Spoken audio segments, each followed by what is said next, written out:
बरसगीर में 1946 के इलेक्शन के बाद पाकिस्तान एक जमहूरी अमल के जरिए वजूद में आया। कायद आज़म मोहम्मद अली जिन्ना ने भी जमहूरियत को पाकिस्तान में सियासत की असास करार दिया था, लेकिन अफसोस से कहना पड़ता है कि आज़ादी के 76 साल बाद भी पाकिस्तान में न जमहूरियत की जड़ें मजबूत हुई है और न ही कभी गैर मुतनाज़ इलेक्शन हो चुके हैं। मुल्क में जमहूरी और पार्लिमानी शफाफियत पर निगाह रखने वाले इदारे पिलडाट ने 2023 को पाकिस्तान में जमहूरियत के लिए कठिन और दुश्वार साल करार दिया है और कहा है कि निगरां हुकूमतों को आईनी मुद्दत पूरी होने के बावजूद इलेक्शन ना होना जमहूरियत की रूह के मुनाफी है। पिलडाट का कहना है कि पाकिस्तान शफाफ इलेक्शन के लवाजमात पूरे किए बगैर इंतखाबात में जा रहा है। पिलडाट की रिपोर्ट के मुताबिक 2024 में भी 2018 की तरह शफाफ इलेक्शन का इनेकाद नजर नहीं आ रहा। गोया पाकिस्तान में जमहूरियत का माजी भी तारीख है और मुस्तकबिल भी रोशन दिखाई नहीं दे रहा, क्योंकि सियासी जमातों ने माजी से कुछ नहीं सीखा। पिलडाट ने इन्हीं तल्ख हक़ाइक़ पर मबनी एक रिपोर्ट जारी की है।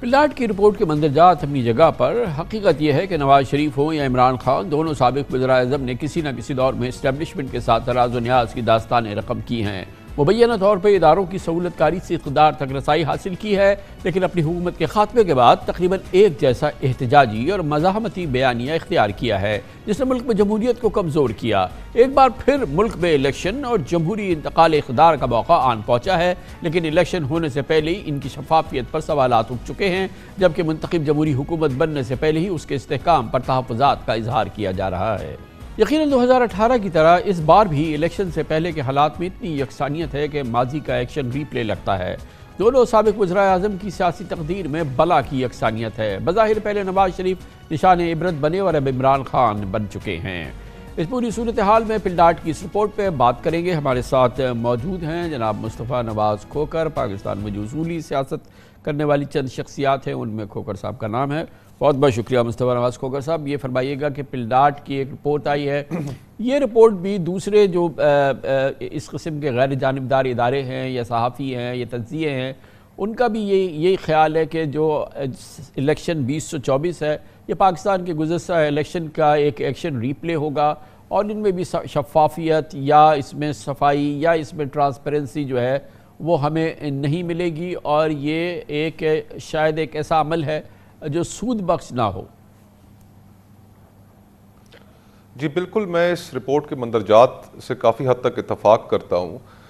2013 और 2018 के जो इलेक्शंस थे खान साहब, वो इलेक्शन डे के बाद बड़ी हद तक मुतनाज़ा हुए। जिस तरह 2018 में RTS का फेलियर हुआ, 2024 के जो होने वाले इलेक्शंस हैं ये पहले से मुतनाज़ा हो गए हैं और इनके नतीजे में जो भी हुकूमत आएगी उस हुकूमत के पास मॉरल अथॉरिटी नहीं होगी पाकिस्तान को गवर्न करने की, और जो पॉलिटिकल क्राइसिस है वो मुझे तो कंटिन्यू होता हुआ नज़र आ रहा है। और इस वक्त हमें जिस चीज़ की ज़रूरत है कि पॉलिटिकल क्राइसिस कम हो ताकि इकनॉमिक स्टेबिलिटी की जानिब हम बढ़ सकें। अगर हम तारीख़ी पस मंज़र में भी इसको देखें तो 2008 और 2010 तक का जो पीरियड था जिसमें बीबी की शहादत हुई, उसके बाद पीपल्स पार्टी की गवर्नमेंट आई, डिक्टेटर परवेज़ मुशर्रफ, उनकी रुखसती हुई, अदलिया बहाल हुई, 18वीं तरमीम हुई, तो ये पीरियड वो था कि जिसमें एक होप नज़र आ रही थी कि पाकिस्तान के अंदर जो डेमोक्रेसी है, जो डेमोक्रेटिक प्रिंसिपल्स हैं वो रूट ले रहे हैं और आगे वो चलकर मुस्तहकम होंगे। लेकिन unfortunately in the last 10 years हमने जो देखा है कि सियासी जमातों का अपना किरदार वो इक़्तिदार की हवस में इतना मुतनाज़ा रहा है कि ना कोई असूल रहा ना कोई नज़रिया, और जमातें इस वक्त सिर्फ एक ही तगदौ में लगी हुई हैं कि किस तरह उनकी कबूलियत हो जाए। तो और ये मुझे ये फरमाइएगा, एक पाकिस्तानी को ये बताइए कि जमातें, सियासी जमातें इक़्तिदार की तगदौ किसी भी सूरत में इक़्तिदार मिले, किसी भी रास्ते से मिले, किसी भी कंधे पर चढ़ के मिले, इक़्तिदार मिलना चाहिए। दूसरी जानिब आप समेत तमाम गैर जानिबदार लोग, आम पाकिस्तानी इस बात की गवाही दे रहा है कि इलेक्शन साफ शफाफ होते नज़र नहीं आ रहे। तो मुझे सिर्फ ये बताइए कि ऐसे इलेक्शन का क्या फ़ायदा, क्या इसके बावजूद भी इलेक्शन होने चाहिए और इसके चाहे जो नताइज हो, जो भी हालात हो, उसको भुगतने के लिए हम तैयार रहें, या ये कि पहले अपने हालात को दुरुस्त करें, इस मामले को किसी सूरत से इस्लाह में लाएँ, कोई ऐसा इलेक्शन कराएं जो किसी हद तक क्रेडिबल हो, या ये कि इसके बावजूद चाहे कुछ भी हो, इलेक्शन के जो भी नताइज हो, जिस तरह भी हो, ना हो साफ शफाफ, धांधली ज़दा हो, इंजीनियर्ड हो, फिर भी इलेक्शन होना चाहिए।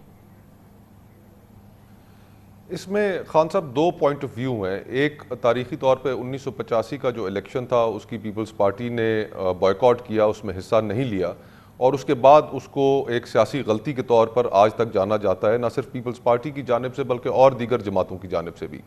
फिर जब 2018 का इलेक्शन हुआ तो उस वक्त मौलाना फजल रहमान साहब ने बहुत सख्त पोजीशन ली और उन्होंने कहा कि हमने कौमी असम्बली में हल्फ भी नहीं उठाना, और बाकी अपोजिशन को उन्होंने इस नुक्ते पर लाने के लिए तगोदौ शुरू कर दी। शहबाज शरीफ साहब को वो काफ़ी हद तक कायल कर चुके थे, लेकिन बिलावल भुट्टो इस चीज़ पे कायल नहीं हुए और उन्होंने कहा कि हम 85 का एक तजुर्बा कर चुके हैं और प्रोसेस के अंदर रहना चाहिए और हमें अंदर रह के ही तगोदौ करनी चाहिए। अब इलेक्शंस फ्री एंड फेयर तो होने चाहिए और इलेक्शंस अपने वक्त पर भी होने चाहिए। पाकिस्तान में जो हुक्मरानी का असूल है वो यही होना चाहिए कि अवाम अपने लोगों को, हुक्मरानों को मुंतखब करें और वही अपने वोट के ज़रिए निकालें। लेकिन हम देखते ही हैं कि बंद कमरों के अंदर फैसले किए जाते हैं और उन फैसलों के नतीजे में कोई लाडला बन जाता है, कोई क्या बन जाता है, और फिर वो पाकिस्तान के ऊपर वो लोग थोप दिए जाते हैं। अब इसके नतीजे में जो आने वाला इलेक्शन है, कंट्रोवर्सीज हमारी पहले से चल रही हैं, हमारे ज़ख्म अभी भरे नहीं हैं और हम नए ज़ख्म लगाने की तैयारियों में हैं। और जब वो नए ज़ख्म लगेंगे तो हमें जहन में ये रखना चाहिए कि पाकिस्तान की अपनी तारीख़ में 1970 के जो इलेक्शन थे वो इतने मुतनाज़ा हुए कि जिसके नतीजे में फिर मुल्क दो लख्त हुआ। तो इलेक्शन किसी भी जो कौम होती है या किसी भी मुल्क में एक बड़ा सेंसिटिव पीरियड होता है, उसके अंदर इमोशंस बड़े हाई होते हैं, पॉलिटिकल पोलराइजेशन बहुत बढ़ चुकी होती है। तो मैं तो यही इस्तदा भी करूँगा और ख्वाहिश भी रखता हूँ कि पाकिस्तान के जो तमाम स्टेक होल्डर्स हैं, जिनमें सर फहरिस्त हमारी जुडिशरी शामिल है, पॉलिटिकल पार्टीज शामिल हैं और इस्टेब्लिशमेंट भी, कि इस प्रोसेस को इतना मुतनाज़ ना बनाए कि जिसके नतीजे में जिस पॉलिटिकल क्राइसिस को हम ख़त्म करना चाह रहे हैं ताकि हमारी मईशत को इस्तेहकाम मिले, वो मज़ीद बढ़कर हमारी मईशत को भी मज़ीद नुकसान पहुँचाए और मुल्क में मज़ीद नफ़रतें फैला दे और लोगों को डिवाइड कर दे। लेकिन ये जो पिलडाट की रिपोर्ट है इसमें जाहिर है कि बिल्कुल बजा तौर पर सियासतदानों को, सियासी जमातों को भी अगर आज पाकिस्तान में जमहूरियत खोखली नज़र आती है तो उसका ज़िम्मेदार हम करार दे रहे हैं और हम उसी का तसलसल चाहते हैं, उसी निज़ाम का तसलसल चाहते हैं, उन्हीं कदरों का तसलसल चाहते हैं। अगर आप देखें, हम अभी प्रोग्राम में आगे चल के भी बात करेंगे कि नवाज़ शरीफ साहब अब आइन की बालादस्ती की बात नहीं करते, अब वो सिविलियन सुप्रीमेसी की बात नहीं करते, अब वो वोट को इज़्ज़त दो का बयानिया तरतीब नहीं देते, ना उनकी ज़बान में वो घनगरज है, ना ही उनके जज्बात में वो हम तुंदी देखते हैं जो कि अब से कुछ महीने पहले तक हम देख रहे थे। उसकी वजह बज़ाहिर यही है कि एक आम तासुर ये है कि वो या उनकी जमात जो है वो इख्तिदार में आएगी, उनको इख्तिदार मिलेगा। अब अवाम जितना उनको वोट दे ना दे, मगर ये सूरत हाल है तो वही खोखली जमहूरियत का एक तसलसल जो है वो दरकार है पाकिस्तान को।